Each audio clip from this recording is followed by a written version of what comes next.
Live better and longer with the Fitzness Show, hosted by fitness expert, author, and TV personality Fitz Koehler. She'll tell you why diets are dumb, supplements are snake oil, and the truth about how you can earn a lean, hard, pain-free, and athletic body. Now for our favorite bossy blonde, Fitz Koehler.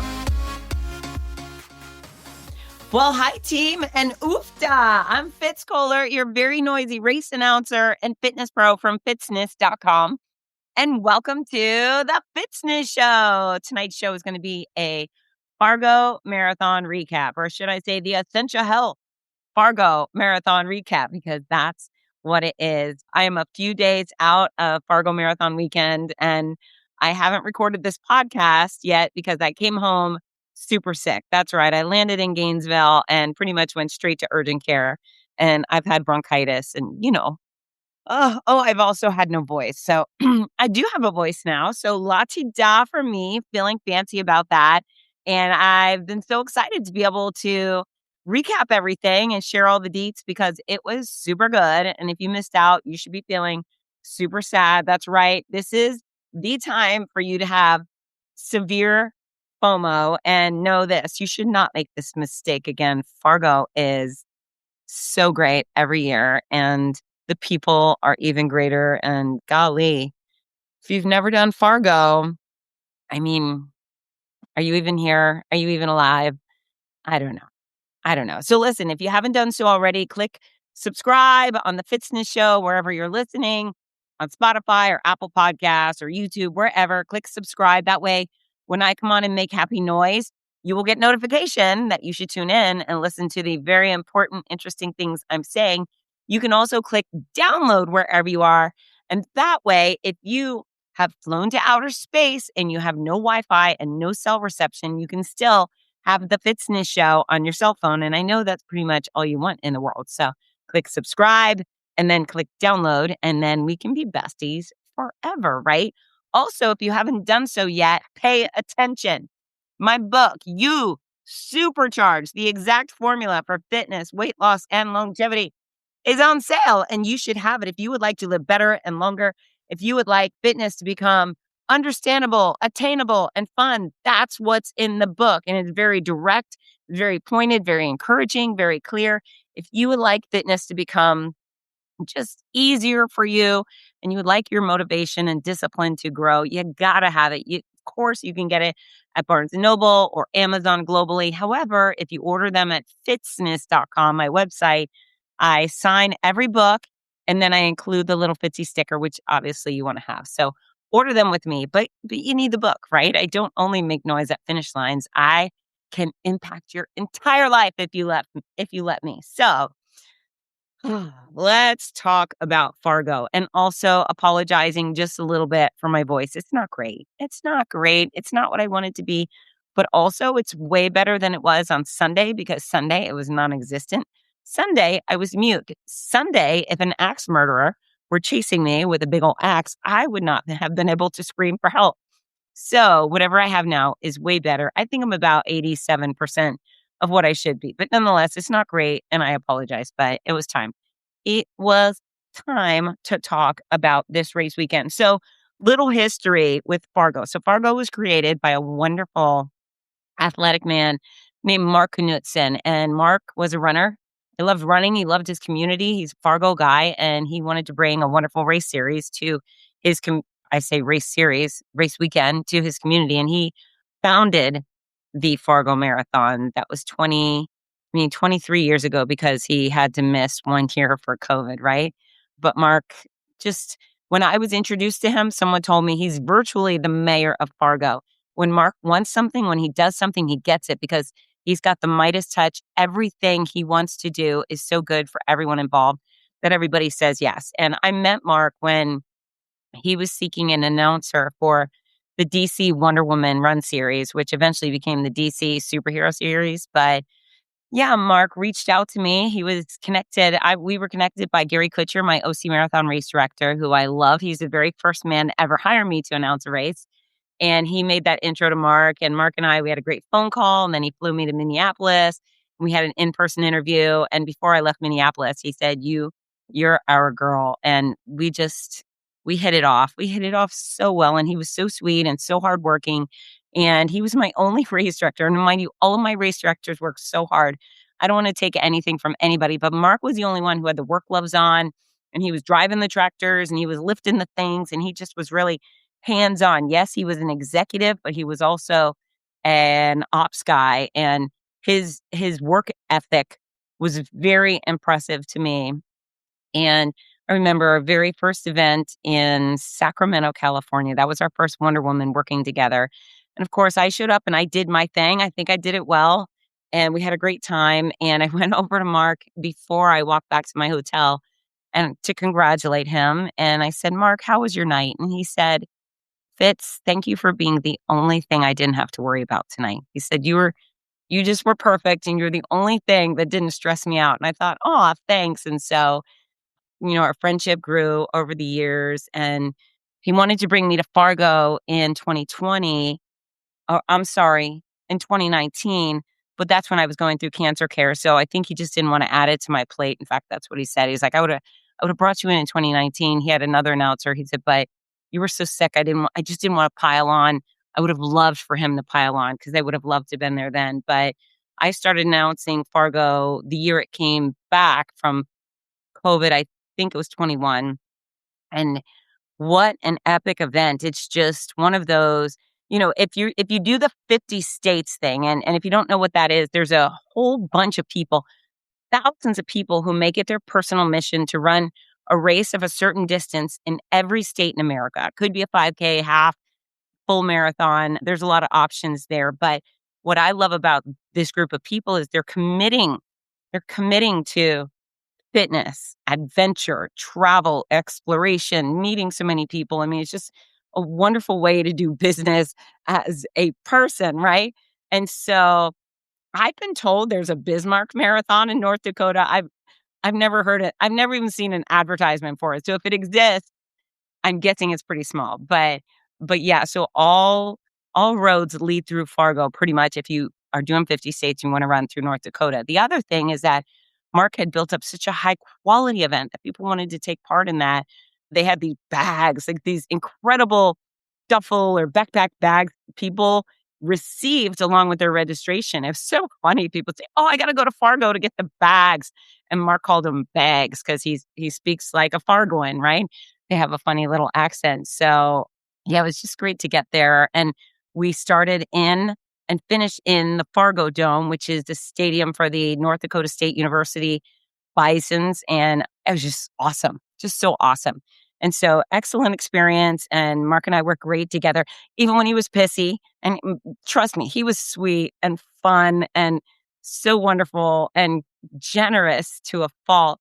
But also he'd get really pissy about this or that. And I just loved being on the receiving end of his rants, right? He gets so mad and fiery and just a wonderful, real, normal man. And then he surrounded himself with extraordinary humans. So all of his friends, and his friends were everybody, right? Because everybody loved Mark. His friends, his girlfriend, his family would show up to events. I became embedded in all of that, and clearly not enough. Honestly, if Mark would have put on 50 events a year, I would have wanted to announce every single one of them, to be with him, to be with those high quality events, and then to be with the surrounding cast of characters. So heartbreak, July of 23, Mark was killed bicycling by a vehicle, a collision, and it ripped the heart out of so many of us. Just brutal, absolutely brutal loss of, I couldn't speak volumes enough about what a wonderful human Mark is. So, Mark Knutson is the Fargo Marathon. And I know so many people have kind of decided, well, I'm not going back there without Mark. And I hear that. But Mark created the Fargo Marathon. Like, this was his vision. This was his wish, So I've created the Morning Mile. It's a before school walking running program. It's been implemented in 400 schools around not only America, but the world. And I would hope that if something happened to me, people would still want their kids to run at school, right? That was the thing I worked so hard for. If someone just instantly squished everything I'd built because I passed away, that would I don't know. I don't know if that would be the right answer, right? That would be really sad to my life's mission. And so there's been, a little back and forth drama. The marathon was purchased by a corporation, Ventures Endurance. And, so many people were hostile about that. And again, that was a decision Mark made. And so I was very grateful to be given the invitation to come back. I wasn't sure I would be invited back to Fargo without Mark being there. And I knew Mark used to tell me he's Team Fitz, and I was very much Team Mark, and I still am. But yeah, thankfully the Ventures folks invited me back, which I'm forever grateful for, not because it's an important connection for me and Mark, but then all of Fargo, right? Like I feel at home. I live in Gainesville, Florida, for crying out loud. And when I go to Fargo, I feel like I live in Fargo, right? I feel like I belong in Fargo, and that's something he did. And so I love going back there, and I do count the seconds. It's one of the highlights on my list each year, and I'm still blessed to announce so many wonderful events, serving so many wonderful people and organizations. But this is still very meaningful, even without Mark. With Ventures, they've been doing their best to toe the line and keep it great, and they've made some changes, and I think they're trying to change things back towards pretty close to exactly what Mark had it, maybe even upgrade, right? But the past 2 years were a little rocky, not because things were going wrong with the race, but just, maybe growing pains. And I am so grateful to say that this year was a breath of fresh air. The corporate team that came in was so freaking nice and so friendly and so warm and so fuzzy. And it just wasn't warm and fuzzy the past 2 years. Like, things have been going well, but not warm and not fuzzy. And they were really freaking warm and fuzzy this year, which, as you can imagine, just is it's a huge sigh of relief for me, right? Because I want to go in and I just want to love on everybody and take care of everybody, and without looking over my shoulder or feeling weird. And of course, there's uncertainty without Mark. There's just uncertainty, but it was so lovely this year. So lovely for so many reasons. So I'm going to tell you all about race weekend from my point of view, but I have a lot of people I want to tell you about, because this is the thing that motivates me. I can't wait to get to you. As a fitness pro, I spend every day of my life trying to twist people's arms, convince them to exercise and convince them to eat healthy and do all those things. And on race day, a race organization says, "Hey, Fitz, here's thousands of people that want to exercise. Can you make sure they know what to do, know where to go, and have a great time?" And so, oh, yes, I can. And then when I get to the start line and I see you all, I think, holy mackerel, they're here. They're here. Everybody, look, they're here. Wow. And I want to know you all. And punishingly, I can't personally know every one of your stories. I mean, I'd love to if you would have just slowly line up and tell me what's been going on, what brought you there. I'd be happy to know. But that doesn't seem to be pragmatic in any way, shape, or form. But many of the athletes in Fargo introduced themselves to me, whether I knew their story in advance or I figured it out along the way. But there's some really good stories that I'm going to tell you about during this episode. So hold tight, brace yourself. Okay, so I arrive in Fargo on Thursday. Now, the races are Friday night. There's a youth run followed by a 5K. Saturday morning, we do the full marathon, half marathon, and 10K. So at whatever work I do, I always fly in the day prior. That way, if my flights are super delayed, I can still get there by midnight, hopefully, and then wake up the next day and not miss any work. So I go in Thursday. Not only am I there just for work, but Froda, the great Froda Tilden, who's also one of my hotties, he is the Uber organizer in Fargo.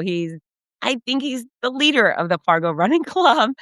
He seems that way to me, but he's a sweet friend of mine. He was one of Mark's besties. And so last year and this year, Froda said, "Please come in and we will have a birthday party for you at the Bison Turf." So his run club showed up. I think there was about 60 people. And they had a birthday party for me with a sash and a hat and 2 cakes, chocolate cake, vanilla cake. Oh, and it was so much fun. And Froda is the ultimate host. He's from Norway, born and raised in Norway, and he's super Norwegian. He's also super American at this point, but he's the perfect combination and just such a organizer. Everyone wants to do what Froda's doing, and he's so delightful and fun that people just go along with everything he suggests, and he's just a great character, and he's so lovely. He picks me up at the airport. Listen, I flew into Fargo, and I went over to the luggage turnstile, and then I checked my AirTag. I always leave an AirTag in my luggage, and my luggage was not in Fargo. That's right. My luggage was still in Minneapolis. So Froda and I went over and filed a little report, and at midnight, my luggage showed up, and sweet gentleman Froda went and picked my luggage up at midnight and delivered it to me. So Froda, if you're listening, thank you. That was over the top kind of you to do so. But there were people who requested I bring some of my books, Use Supercharged, and they didn't arrive. So that was annoying. But anyways, got to the party and everyone went for a run. Not me, but they went for a run. And then we just got to hang out. It was fabulous. And the Ventures team came. Dan and Kyle and Joelle and Carrie. Who else was there? I'm sorry if I'm forgetting you. Jacob came. A whole bunch of the Ventures folks came. And I think that was very meaningful to the locals. Look, I'm giving you super inside baseball here, but it's good. This is a very good thing. We have lots of positive stuff happening with the Essentia Health Fargo Marathon. I'm just happy. So I'm going to brag about it all, but we all had a wonderful time. And how lucky am I, right? I mean, a birthday party in Fargo with my Fargo besties, which is basically all of them. Also, they went on a run. And so I've been dealing with a stupid injury. So this is why I didn't run. But Froda drove me over there to have a photo with the NDSU bison. There's a big old bison on campus, a bronze bison. And Froda says, get up on it. And so I did. I could have died. And as I was getting up, the executive race director, Dan Lake, and he was like, you got to work tomorrow. Don't break yourself. Don't break your mouth. And I was pretty confident I wouldn't. But I was hearing you, Dan. I was hearing Dan say, please, God, don't get hurt. You have work to do. But I climbed all the way up on that big old bison, which was already up on another platform. And note to everyone else, I've climbed on the Florida alligator, the gator bronze statues here on UF campus. Much easier to climb on a gator than a bison. But that was kind of fun. And I did not eat it, which was great. And I apologize to Dan for giving him a brief heart attack. So all's well that ends well. But that was a wonderful night. And we got in super late and I got my luggage at midnight. And you know what? If, travel woes happen and I travel all the time. I've been traveling nonstop. In fact, Fargo was the last of a 6-weekend stretch. I had 6 race weekends in a row. And really, I truly feel that as long as I land in one piece, right? My plane didn't explode in midair, get hijacked or whatever. As long as I land, it's just fine. There are apparently clothes in Fargo. If my luggage didn't come and I had to go shop, I would have done it. Would have been inconvenient, but Delta or American Express would have refunded me. So if you have luggage delays, try not to freak out. Just take a deep breath. Know that the airlines will usually make it right. They'll deliver the luggage to you. In fact, Delta would have delivered that luggage to me Friday morning, but Frodo wanted me to have it Thursday night, which is why he went and got it for me. But yeah, so that was that. And I got up and I was staying in a beautiful hotel, which was so wonderful and even had a sauna in it, which made me very happy, which I used multiple times. Thank you, Ventures, for putting me back at that San Frantastic hotel. But Friday morning, woke up and we had planned for a live stream, a pre-race instructions live stream. Usually we do it at the beginning of the week, but we blah, blah, blah. We decided to do it Friday. And so Dan was in the hotel on a different floor than I was. And I said, okay, you record from your room and I'll bring you in my studio and we'll do it via Wi-Fi, whatever. So the show was supposed to start at 10 and Dan's not in my studio. And note, this is how it works. I don't know, it's hard to see, but there's a little green screen in my studio software. So I can see people that are waiting to come on my show. And then when I'm ready, I can just add them to the stage. Well, it's 10 a.m. and Dan's not there. I send a link and he says, I'm back here. But I couldn't see him. And it's never happened before. There's never been that particular glitch. And so it was a few minutes after 10. So I just started the show alone. I was ready to just go for it if necessary. But finally, Dan and I texted and I said, I'm in room 922. And so I started the live stream. And a few minutes later, Dan knocked on the door and I brought him in. He just sat next to me in my room, and we recorded the show from there. But this was the main message. We went through all the details, parking and expo, et cetera. But we talked about the heat all week. The Weather Channel or weather apps, whatever, had been telling us that Fargo was going to be 95 degrees, 95 on Saturday, 95 on Friday. Hot, hot, hot, unbearably hot. Now it's freaking Fargo, North Dakota. They're also I think it's the second coldest town in America during the winter. So they're not good at hot. And I have been our Fargo start lines have been 30 degrees some of these years. So 95 is really unusual. So we certainly spent half the show warning people to hydrate, hydrate, hydrate, which we do for every race, but take the heat seriously. And it was just heat protocol we were talking about. And things changed. Things changed. So we got through that show, and I thought it went really well. And Dan's a really personable guy, so it was easy to chat with. And, you know, all's well that ends well. But then when we got done, he looked around and he saw my exploded luggage. So I was minorly embarrassed that my luggage was open and scattered, but whatever. He didn't seem to care. Nor did I really. Honestly, I didn't care. But the show went great and people were warned of the heat. So Dan goes back to do something, and then Froda picks me up, and something I've been meaning to do, but I didn't even know the headstone was up. But Mark's bestie, Dana, sent me the Google location for Mark's burial site. So Froda picked me up and we went to go see that, which, hard and horrible, but it's lovely. And he's in a beautiful cemetery, and his headstone is perfect for him. And like, why do good people have to die, right? Just, yeah, it's not a little bit. It's really hard to be there. I'm talking out both sides of my mouth. I tell you how much I love to go to Fargo. I want to go to Fargo. But then when I go to Fargo and it's, I feel so much Mark, and then I feel so much of his absence. But I'm grateful I got over to his gravesite. I don't know. I don't know. I wish that wasn't a thing, right? I just wish we could undo it. Don't you think that way? Do you have people that you miss so much that you just want to reverse? I think about that. How do we undo it? And I know you can, but I want to.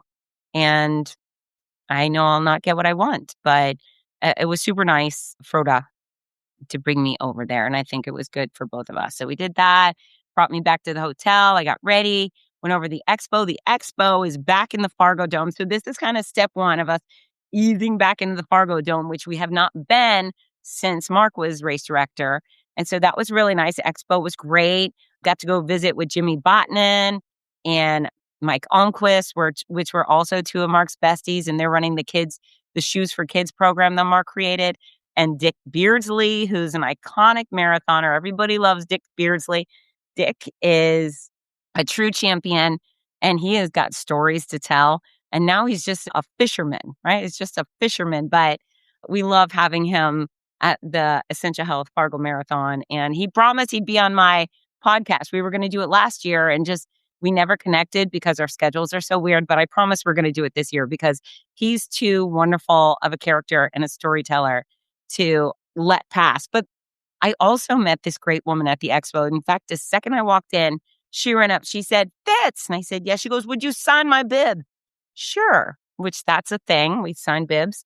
And she tells me that she, that weekend, was celebrating 27 years of sobriety, which is phenomenal. Absolutely incredible. Her name is Sarah Scharf, and she was as sweet as can be. And I love meeting people who are so disciplined, right? That's an exquisite form of discipline, not only for their own health, but for everybody in their life. And alcoholism and drug addiction, there's no positive outcomes, right? And my father was a drug addict. He was a prescription pill popper, and it made my life very difficult as a kid. In fact, I just didn't even believe people got sober. So anytime someone introduces themselves and tells me they are very sober for a very long time, I just feel great relief about that. So she was wonderful, and we chatted for a little bit, and she was telling me that Dick Beardsley was a great influence for her because he's also sober, And he showed up at an AA meeting many years ago and just inspired her to excellence. And 27 years, clean and sober. And she did the Go Far Challenge. She ran the half marathon and the 5K. And I was able to catch her at both races, and just what a privilege, right? That's the running community. I mean, there's so many wonderful accomplishments. Of course, they're going the distance between point A and point B, which is great. But then there's all these other things that they're working on. And she said she traded alcohol for running. And I know some other wonderful people who have done the same thing. So loved hearing from Sarah, and then headed over to the start of the youth run at 5:30, and then the 5K was supposed to start at 6:30. Now listen, if you weren't already listening, if you were just not paying attention to the podcast, listen. It was supposed to be hot. It was supposed to be 95. I showed up at my stage and it was cool. It was like 80-ish. That's not 95. So already we're doing much better than expected. And then the wind got crazy. So not only was it not hot, but it was warm and then really breezy, the type of breeze that had my hair blowing all over my face. And I thought, well, this is nice. And then it started raining. That's right. It was not sticky and hot and miserable. It was moderate and windy and fantastic. It was exactly the opposite of what we expected Friday night. And I can't tell you that we were upset about it. In fact, the Livewire team, Livewire is the company owned by Kent Kolstad. So he's a Fargo guy. And I know Kent because he was Mark's sound and video guy, and he traveled the country with us doing Wonder Woman. And Kent and I are also wonderful friends. He's also feels like home when I get to him. And he's also possibly the best in the business. I mean, I don't know who could compare to Livewire, but he is an elite professional with the skill set he brings, and he's so detailed. And so I have a pretty tall stage next to the start line, and then they all go running for a tent and they're strapping it down. It was awesome. And the tent is to protect me, but also the computer equipment, my iPad, my microphone, all the things. So they were great. But yeah, surprise, surprise, not hot at all. It was breezy and wonderful for that evening. And the rain disappeared before the kids showed up. So we had 500 youths run. They had a 1 mile race to run or a half mile. And they were so fun. Just, you know what? Kids who start running now are more likely to run later. You know, if your parents sign you up for even these short little distances at 2 and 4 and 7 and 9, you're far more likely to do a 5K or a full marathon when you're 18 and 28 and 38 and 58 and 88, right? So it's really cool to see all these families come out. I don't even think they know what an important thing they're doing when they show up to the youth run, but it's great. And when the kids are really little, the parents run with the little kids, which is very funny. Also, I can tell you there are very few Jennifers and Joshuas now. Everybody's got a cool name. It's Braxton and Hazel and Paisley and Lincoln and Major and oh, you name it. There's not a name anybody recognizes at all anymore, but it's awesome. And of course, my name is Fitz, so I should not complain about the next generation having super cool names. But yeah, it's very fun. And then we have 2 mascots that came out. So at the Fargo Friday night events, sometimes we got 10 mascots, but we had the 2 best ones. We had the Bison, the NDSU Bison. His name is Thunder, and he wears a football jersey. And for some reason, I kind of have a crush on this mascot. He's buff, he's like muscular. He's in great shape, and he's just kind of macho. If I were a heifer, you bet your bottom dollar it would be Thunder. Thunder would be my boyfriend, and that would be that. But yeah, I kind of have a crush on him. I don't have a crush on Albert the alligator. I think he's cool. He's a bestie, but he's not a boyfriend, at least not for me. Alberta can have Albert, but Thunder, the bison, I don't know. He kind of puts a little twinkle in my eye. And then the other mascot is from Concordia College in Minnesota, which is right next door. And he's a corn cob. And his name is Colonel. That's right. He's the Colonel corn cob. And his eyes are googly eyed. They move around. And his mouth is kind of stressed. It's just teeth. And he's hilarious. And I don't know. They just brightened my night. They made everything better. And I pitted them against each other for a dance contest. And so it was Thunder versus Colonel, and they got nasty. No, they didn't get nasty. They were very, very fun, but it's awesome. And then, of course, the kids, and then everyone doing the 5K just has such a good time having these mascots at the finish line to do a little high five as they run on by. So, highlight for me. And we will be right back. My brand new book, You Supercharge, the exact formula for fitness, weight loss, and longevity, is out right now and has something for everybody. Ladies, chapter Full Throttle Femininity is dedicated to all the things you think you can't control, including menopause, weight loss, maintaining muscle mass, building bone density, and earning yourself a JJ of steel. Guys, chapter Man Mode was written just for you. You'll learn how to combat menopause, tune up your ticker, banish a beer belly for good, maximize your muscles, and earn the most powerful pecker on the planet. From the ground on up, from the inside and out, let's supercharge your body and mind and make you unstoppable. Order signed copies of You Supercharged at fitzness.com in the United States, Amazon, everywhere else. We're back. Okay, now here are some of my friends that I'd like to recognize. With the 5K, I think it was Cora. Cora's crew came out. It was a group of about 20 adults and little girls. One of the girls had pediatric cancer. I did not know what kind, but you see that coming and you count your blessings, right? So I'm rooting for everyone involved, especially that beautiful little girl. But yeah, when you start to think maybe you're having a bad day, you're not having a bad day. Unless you're a kid or you have a kid with cancer, you're not having a bad day. So move along, right? Like, look on the bright side. So they were out doing the 5K together, and I didn't get the full story, but pretty cool. There's a group, CCRI. I'm not sure exactly what that stands for, but they bring a huge group out every year. These are folks with intellectual or physical disabilities. Some of them are in chairs. Some of them are on their feet. They all walk or run or ride with escorts. And it's great. We want everybody to be able to participate, right? There's absolutely no benefit to anyone sitting on the sidelines, right? So when the CCRI folks come out and they have these meaningful moments, and it's just important that they accomplish things too, that they have fun, and everybody is so kind to them. And I love getting to support them as well. So 3 cheers for CCRI. Then there's Eddie Russo. So Eddie messages me before the event to remind me of his stats. So I've met Eddie at a few races, Buffalo Marathon, and then I'm pretty sure he's been to Fargo before, but he did the 5K on Friday night, and this is his statistic. Listen, he has 10 American and 5 world championships and world records right now in the ultra marathon distance. He is 87 years old, and his records are for the 85 to 89 age group.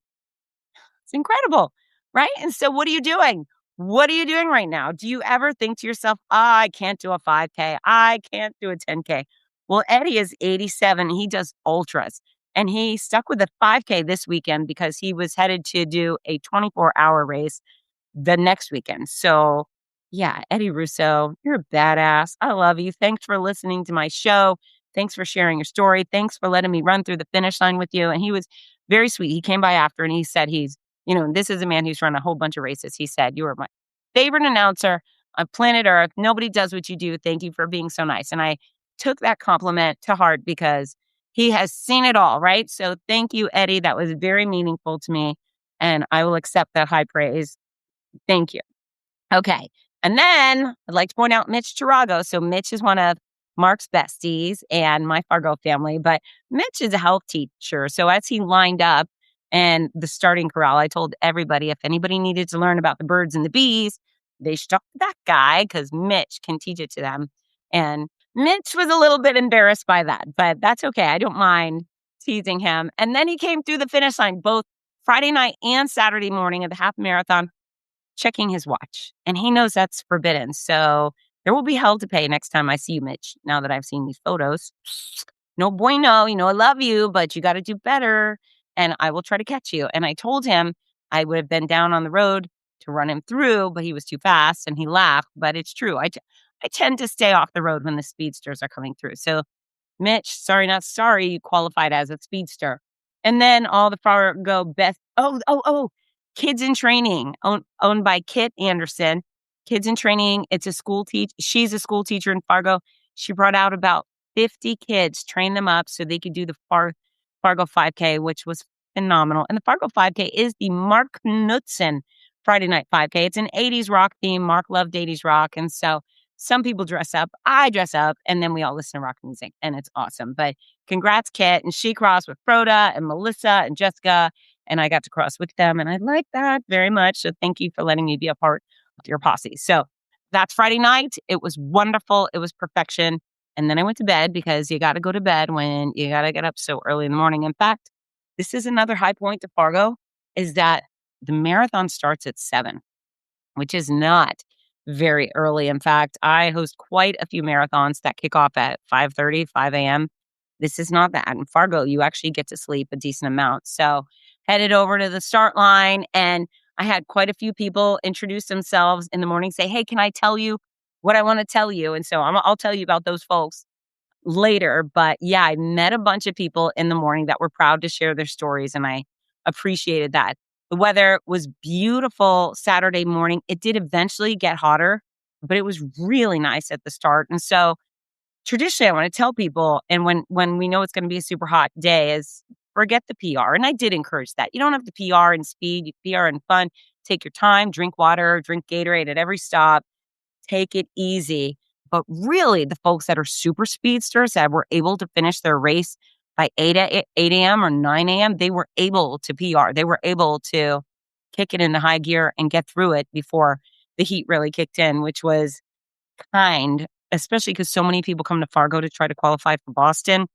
It's a very flat and fast course, and I'm so grateful many of those people got the opportunity to do exactly what they came to do because the heat did not kick in till later. So the start line was fabulous. It was very well organized, and everyone was put into corrals. We had A through N. We start off the full marathon at 7. I think I had 4 different waves, and then we had the half marathon kicked off at 7:15. I think I had about 8 waves, and I love the waves. I love yelling go, and I love the raucous energy. And yeah, I have a lot of fun with all that. The start line is actually my favorite because that's the only time in the entire race weekend where we're all together, right? There's only one mob scene moment, and that's at the start line or however many start lines we get. So the fact that there was A through N corrals and, people were pretty electric. They were very fun, very funny, and just a good time. And then Dan, the executive race director, was down below giving me we were 90 seconds on the spot yelling go. I may have gone 6, 7 seconds early one wave, and Dan gave me the finger, the wagging finger, not the middle finger. But anyways, perfect scoring, right? But we had a wonderful time. And for everybody who showed up in such happy spirits, thank you, because I could be silly and energetic and you could just cross your arms and stare at me and be mean. But no, you were nice and it was awesome. And especially there's one kooky lady who I adore. She's from Tampa. And I mean, gosh, I feel like we've been at quite a few races together, but specifically the Publix Gasparilla Distance Classic in February. Lyric, she's also part of Black Girls Run, who I got to spend a ton of time with their group at Gasparilla. But it's the half marathon, and I'm trying to talk to the crowd, saying something or other. I don't know what, but there was something on my mind I was trying to relay. And then Lyric's in the corner going, so I look and I say, hi, Lyric. And then I'm trying to continue finishing my sentence, and she's just shouting over here like a banshee. And in my mind, I'm thinking, Lyric, cut it out. But she's just hooting and hollering. She is the funniest human alive. So Lyric, even though half of me wanted you to hush, the other half is so glad you did not hush because you are so freaking fun and funny. And I was able to grab her at her finish line and escort her through. Just, what a gift that I fly across the country to Fargo or Connecticut or wherever the heck I pop up. And there's always a friend. Every single time I go somewhere, one of you are there.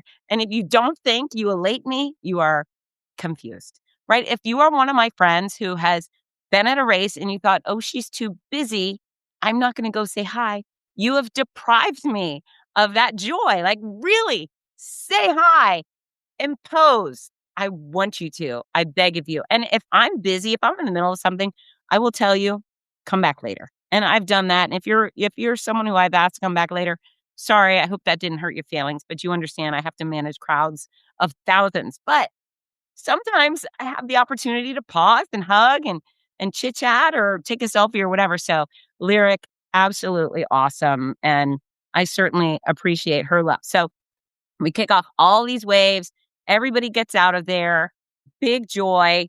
I have a couple of folks come up on my stage. They're Florida Gators. We graduated the same year. They just heard me talking about I'm from Gainesville, and I do that wherever I go. It's a nice little introduction to who I am. I do a little chomping. Whenever I chomp on a stage, others chomp. There's always at least dozens of Gators out in the crowd. The Gator Nation is everywhere. That's one of those taglines, but it's true. And then, ironically, FSU is everywhere too, because if there's dozens of people chomping, there's always that one person out there chopping. And I am willing to say go Knowles for that person. I am willing to say go Vols and Roll Tide and go Blue and whatever floats your boat, because I'm so happy that you came to exercise. I will support all your teams, and also yay school and yay for people with jobs and being productive, right? But yeah, it's so funny. So they come up, they said, "We're Gators. Are you a real Gator?" Yeah, I'm a real Gator. So super lovely to me, those folks. And then everybody went away. I think we maybe had 20 minutes before our champion came in. And then the whole day was freaking slammed. It was wall to wall people. I believe we had about 10,000 on Saturday, 10,000-ish, maybe 9,000 plus. But it was a killer race day. And the first few hours were, again, moderate temperature with nice breezes.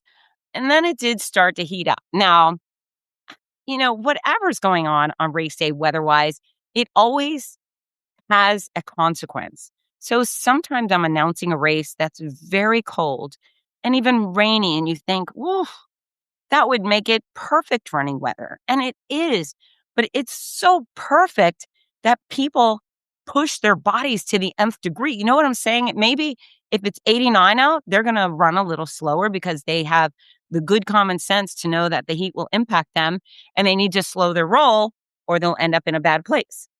But when it's 48 degrees out, people think, oh, I can really push it. And they can.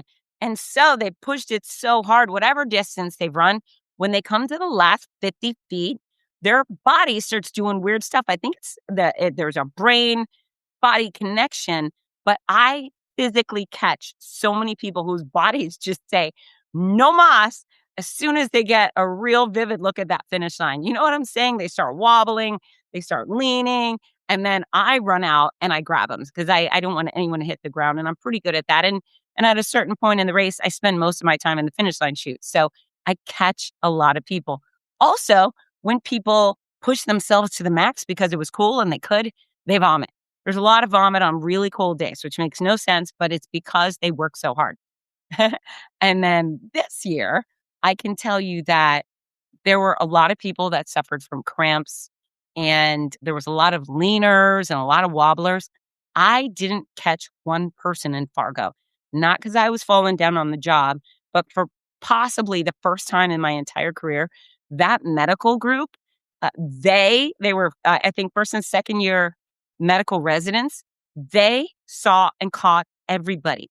It didn't fall on me because they were so on top of it. I think they were getting calls from beyond, or they'd hear me call and they would sprint out onto the course.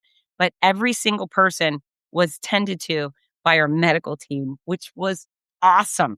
Especially, now listen, I don't mind putting my arm underneath a person and carrying them, or, supporting them as they cross a finish line. I don't mind helping people relieve their cramps. I do it all the time. But I'm not a big fan of vomit. And we had so much vomit.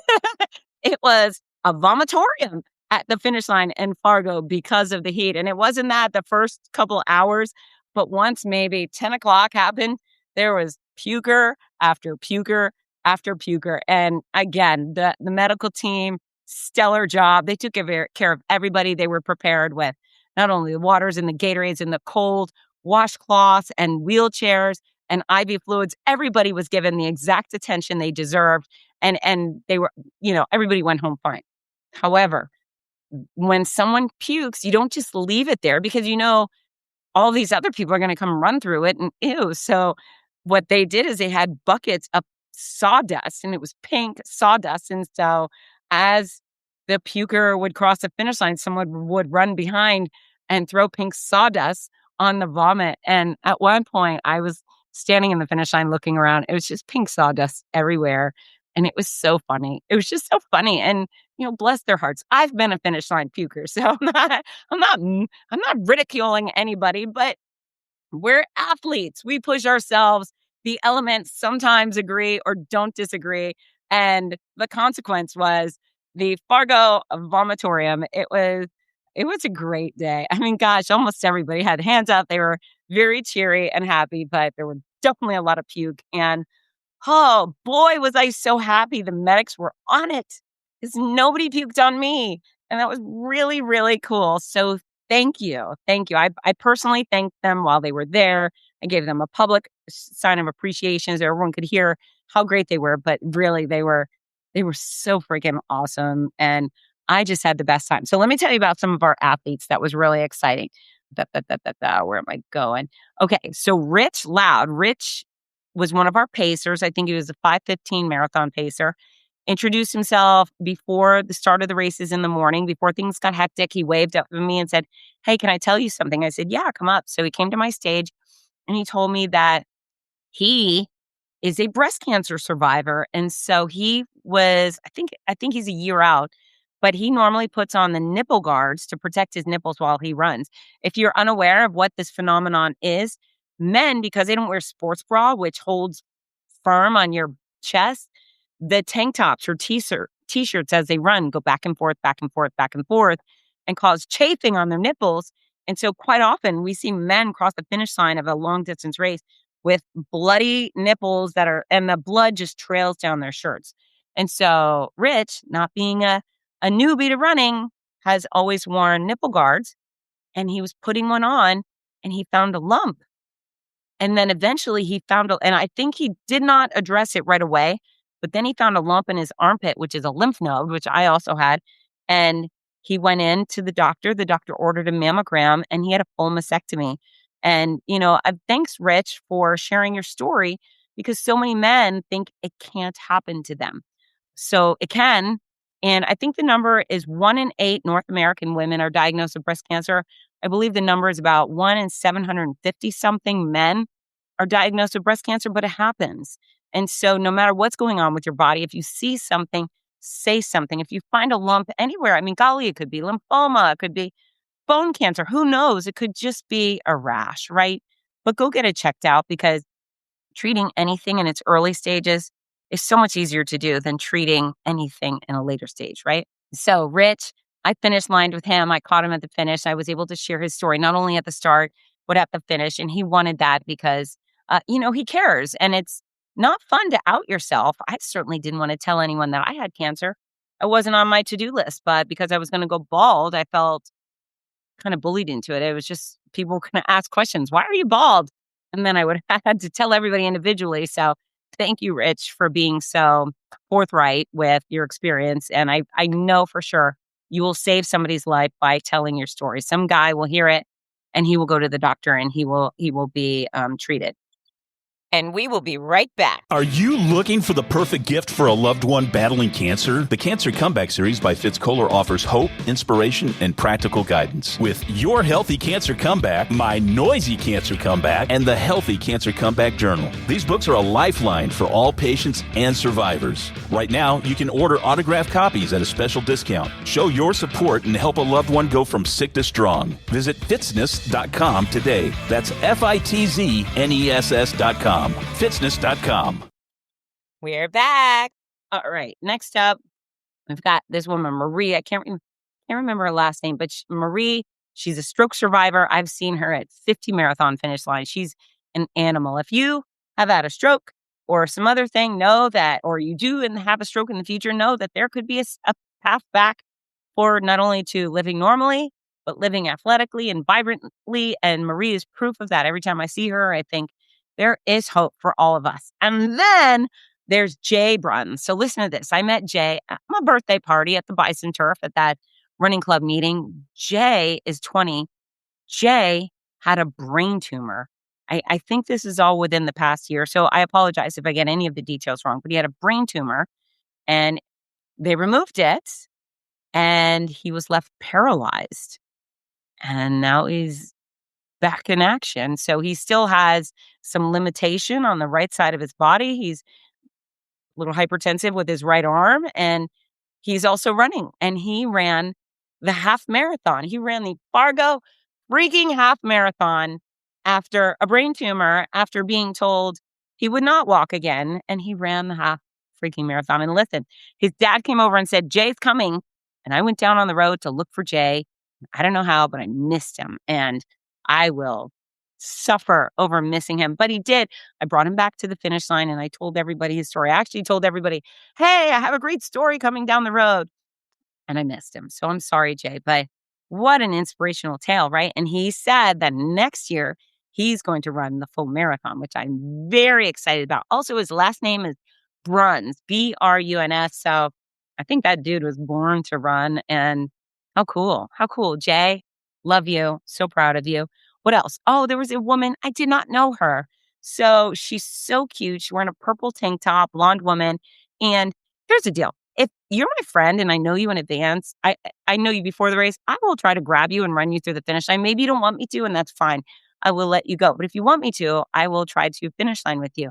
But there are so many strangers, full-blown strangers I've never really seen before in my life. And you could just tell they're open and available for some loving. And those are the people I grab their hands or whatever I can do. So this woman, she comes towards me and I'm maybe standing 10 yards in front of the finish line. And she sees me and she comes and she just gives me this big hug standing there. And in my mind, I think, oh, I guess she doesn't care about her time, right? But she's finishing her marathon, like doesn't fully collapse in my arms, but she gives me this massive hug.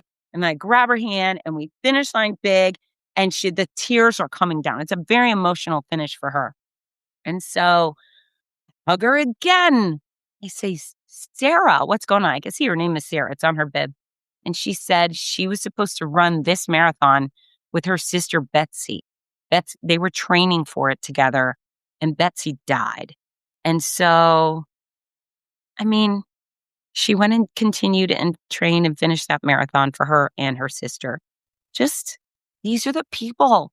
These are the people I get to be with, right? You see why I'm so cracked up about, and I say cracked up, I'm so classy sometimes. I'm so freaking excited to be with you because there's Sarah out there. Sarah could have buckled over and given up. My sister died. That's it. I'm done with living. It's not fair. But instead, she got her ass up and she continued training. And then she showed up and she went the full distance, 26.2 miles with her sister on her shoulder on the wings of that angel. I mean, it's hard to get any better than that. Hard to get any better than that. So many wonderful stories. I wish I knew them all, that I could share them all with you, but the ones I know are pretty fantastic. I mean, golly, cool weekend, right? So this is the other thing. I told you that I had some big loving from the Ventures team. It just, the folks who showed up this year breathed fresh, happy life into the crew. And I think also our athletes, which I was very grateful for. So this is the icing on the cake. So I'm already happy as a clam. And then it's maybe about noon on Saturday. And this is where I fall short. I traditionally don't eat much or even drink much during a marathon. I'm talking, right? I cannot, my mom told me, do not talk with food in your mouth. And so I don't talk with food in my mouth. And therefore I don't really eat. Even if somebody brings me a snack, I traditionally have a hard time eating it. Maybe I can get a bite or two, but I'm talking. And anyway, so that, and then I'll have a little drink here and there. But Dan Lakin, the executive race director, at some point I'm standing in the middle of the finish line, maybe 20 yards before the finish. And he comes walking and then he presents, he's got two hands. One is a bottle of water and one is an ice cold can of Diet Coke. And I fell in love. I was like, woo!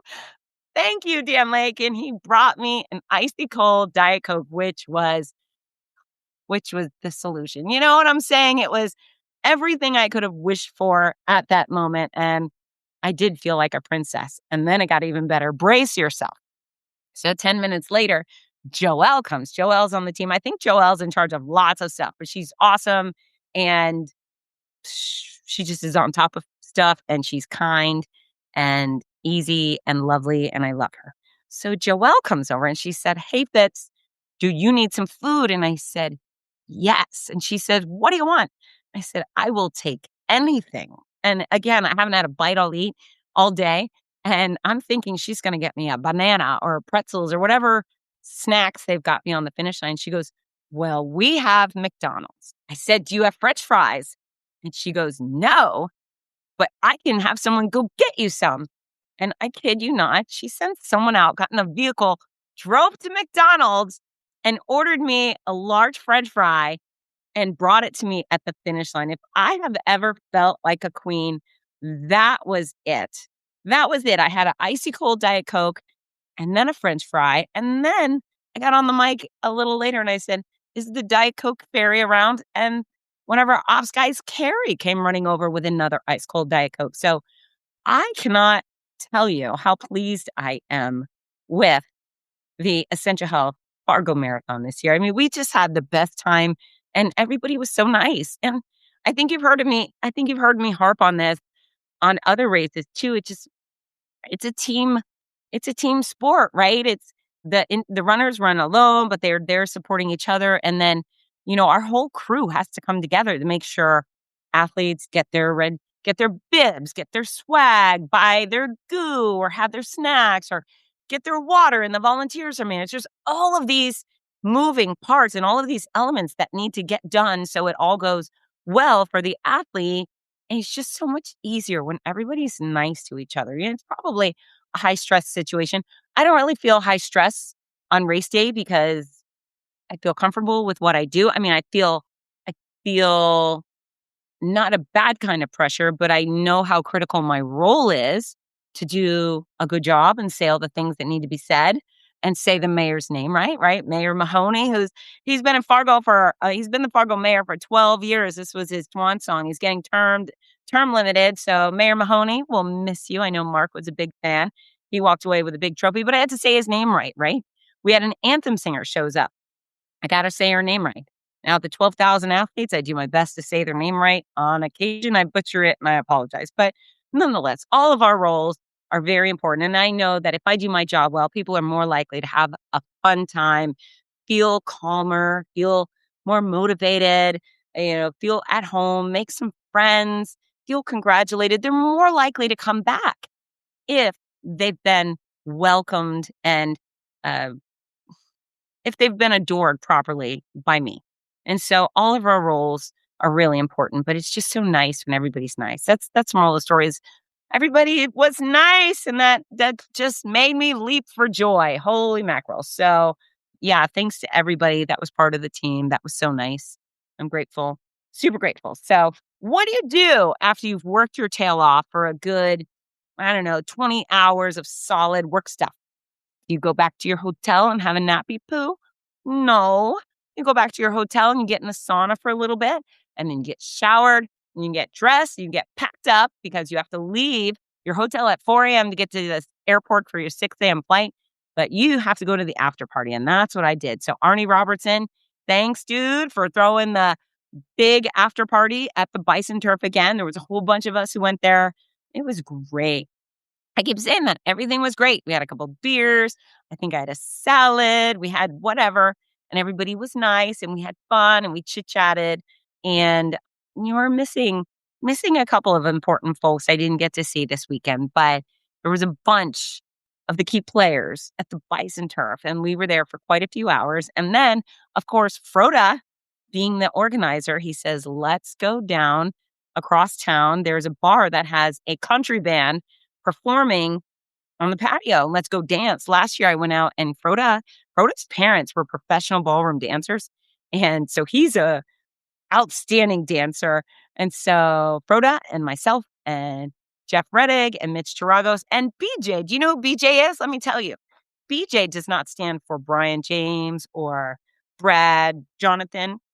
BJ stands for Big Jerk. That's right. BJ, Big Jerk. Well, five of us, we all went across town and we went to the bar and we danced to the live band, and it was spectacular. And you know what? I did think you probably need some rest. You should go home or go back to your hotel and get at least a few hours of sleep before you have to wake up at 4 a.m. But I thought, no, I'm only in Fargo once a year at this point. I need to make the best. And so we stayed out, and I think the band stopped playing at 11 p.m. And then we went inside for karaoke. So I was completely mute. I could say almost nothing all night. I was just whispering and doing weird hand signals, but it was just wonderful to be around everybody and listen to music and dance. I was certainly capable of dancing. But then we went inside and Froda sang and BJ sang, and it was awesome. And then I think I got back to my hotel at about 1:30. That's right. They drove me back. Actually, you know what we did? We went over to, there's this wall downtown that has 2 sets of angel wings with halos. There's one, a big one, and then a little one. And so one year I was out there. There was a group of us, but Mark and I posed. I posed as the little angel, and he was the big angel, and we were reaching for each other. Sorry, my dogs are growling. They're wrestling. But it's a very special photo of us reaching for each other. And so the guys lined up at the big wings, and we took another photo of them reaching for me. And I kind of feel like I have some big brothers in Fargo, besties. I don't know, all the good stuff. I wish I lived in Fargo I love Gainesville. I don't want to leave Gainesville, but I also wish I could also live in Fargo. It's that good. It's that special. If you can hear this growling, this is my dogs wrestling. I don't want to hush them. I want you to hear that. But it was great. It was great. I woke up at 4 a.m. That's right. I went to sleep at 2, woke up at 4. And on 2 hours of sleep, I got to the airport. I met a whole bunch of runners there. I wasn't able to really communicate with them much because I had no voice, but it was kind of them to say hello to the mute announcer lady. And yeah, made it home to enjoy some bronchitis. But you know what? It's all hashtag worth it. You know, if I could go back and undo it so I wouldn't get sick, screw that. It is absolutely worth it. And after 6 weeks on the road, you gotta pay a little price, right? So antibiotics have been distributed into my face, and hopefully I will be full throttle when I head off next week to Connecticut, followed by New Jersey, followed by Michigan. So if you'd like to come visit me, I'm going to get back on the road in just a few days. Go to fitzness.com, scroll down, look for the race announcing schedule button, and then find me, because I'm going to be in all sorts of places, and I would love to love on you. I certainly would. But Fargo, the Essentia Health Fargo Marathon weekend was extraordinary. As per usual, Mark Knutson was sorely missed, but it was wonderful. And you should come. You should come. I hope they invite me back for next year. I never have a guarantee of that until I have a contract, but I still think you should go. It's wonderful. And yeah, there's a spirit of Mark there every single year. So, communication tip of the week. It's stemming from Fargo. What I want you to do is incorporate the term oofda into your world. So instead of dropping F-bombs, go a little Fargo style and say oofda. Like when something's wrong, instead of saying F, bleep, right? You can do oofda. When something's right with enthusiasm, you can say oofda. It's a multi-purpose word, a little shorter than supercalifragilisticexpialidocious, which is also a multi-purpose word. But yeah, incorporate oofda into your life. I think you'll enjoy it. And then our song of the show is Quiet Riot's Come On, Feel the Noise, because, you know, we play that to kick off the Mark Knutson Friday Night 5K, and it's great. And what should you do while doing that? I think that's a weight room, a song. Yeah. Lift something heavy while playing Come On, Feel the Noise. Again, folks, you haven't done so yet, click like, subscribe, order, use Supercharged, get it done, and get to work. I love you. Oofda. Bye, team. Hi, this is Rudy Novotny, the voice of America's Marathons. We all love how much running has benefited every aspect of our lives, so much so that most of us only wish we'd started sooner. Wouldn't it be wonderful to gift the opportunity to children of today? Well, you can. The Morning Mile is a before-school walking and running program that gives children the chance to start each day in an active way while enjoying fun, music, and friends. That's every child, every day. It's also supported by a wonderful system of rewards, which keeps students highly motivated and frequently congratulated. Created by our favorite fitness expert, Fitz Koehler, morning milers across the country have run over 2 million miles and are having greater success with academics, behavior, and sports because of it. The Morning Mile is free to the child, free to the school, and is inexpensively funded by businesses or generous individuals. Help more kids get moving in the morning by visiting morningmile.com. Champion the program at your favorite school or find out more about sponsorship opportunities. That's morningmile.com. Long may you run.